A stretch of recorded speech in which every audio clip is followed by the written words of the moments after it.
मनोज एक छोटे से शहर में रहने वाला एक जनरेटर ऑपरेटर था।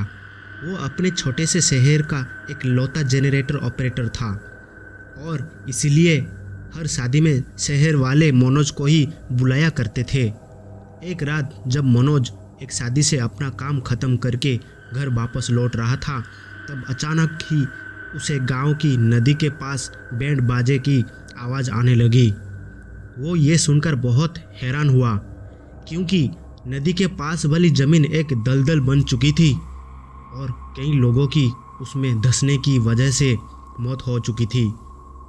मनोज ने अपनी साइकिल घुमाई और नदी के पास देखने गया कि आखिरकार इतनी रात गए किसकी बारात इतने खतरनाक रास्ते से जा रही थी। मनोज जैसे ही नदी के पास पहुंचा, उसकी आंखें फटी की फटी रह गई। उस नदी के पास एक बारात जा रही थी। बाराती बहुत ही खुश थे और नाच गा रहे थे, मगर सभी बाराती इंसान नहीं बल्कि भूत लग रहे थे, जैसे ना जाने कितने वक्त से मरे हुए हो। किसी की स्किन सड़ी हुई थी तो किसी की आंखें गायब थी और उस बारात का दूल्हा सबसे डरावना लग रहा था। मनोज ये सब देख ही रहा था कि अचानक ही उसकी आंखों के सामने नदी के पास वाली ज़मीन धंस गई। वो ज़मीन जिस पर दूल्हा खड़ा था, ये देखते ही मनोज की चीख निकल गई और सभी बारातियों का ध्यान मनोज पर चला गया। ज़मीन धंसने की वजह से दूल्हा नदी में गिर चुका था और बाकी के भूतिया बाराती जब दूल्हे को बचाने आगे बढ़े तो ज़मीन और धंसती चली गई और देखते ही देखते बारात के सभी आदमी उस नदी में गिर गए। इतना बड़ा हादसा सिर्फ कुछ ही मिनटों के अंदर अंदर हो चुका था और ये सब देखकर मनोज अब बहुत ज़्यादा डर गया था। वो जैसे ही वहाँ से भागने लगा, उसका शरीर पूरी तरह से फ्रीज हो गया। उसकी कोशिश करने के बावजूद उससे खुद को हिलाया नहीं जा रहा था। तभी मनोज को ऐसा लगा जैसे उसके पीछे कोई खड़ा है। उसने पीछे देखा तो एक भूतिया औरत उसके पीछे खड़ी रो रही थी।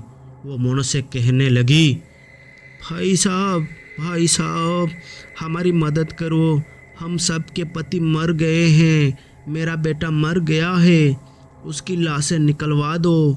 ये बोलते ही वो औरत ज़ोर ज़ोर से रोने लगी और उसकी आंखें बिल्कुल लाल हो गई।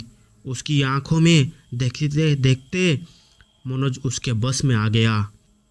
धीरे धीरे वो नदी की तरफ जाने लगा और सभी भूतिया औरतें उसके आसपास इकट्ठी होकर ज़ोर ज़ोर से रोने लगी। मनोज नदी में कूदने ही वाला था कि उसका बड़ा भाई दौड़ता हुआ आया और उसने मनोज के ऊपर एक राख जैसी चीज़ डाल दी। वो असर सर पर पड़ते ही मनोज वापस होश में आ गया और डर के मारे चिल्लाने लगा। तब तक वो सारी औरतें वहाँ से गायब हो गई थी। मनोज का भाई उसे संभालकर घर ले गया और उसने उसे सुला दिया। सुबह होते ही मनोज की दादी उसके पास आकर बैठी और उसे ये बताया कि जब वो 6 साल की थी तब उन्होंने सुना था कि नदी के पास से गुजरने वाली एक बारात के सारे मर्द नदी में गिरकर मर गए थे। उसके बाद से जो भी लोग रात के समय उस नदी से गुजरे, उनमें से ना जाने कितने लोगों ने नदी में कूदकर अपनी जान दे दी और इसीलिए वहाँ के लोग रात में उस नदी के रास्ता नहीं लेते।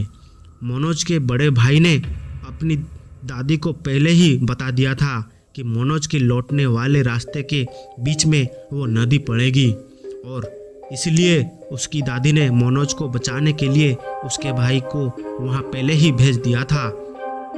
उस दिन के बाद मनोज फिर कभी उस नदी के आसपास भी नहीं भटका। क्या आप भी मनोज की तरह लाइफ में कभी भूतों की बारात देखना चाहेंगे? कमेंट्स में ज़रूर लिखिए। साथ ही हमारे चैनल बुला स्टोरीज को सब्सक्राइब कीजिए और देखते रहिए हर एंटरटेनिंग हॉरर स्टोरी।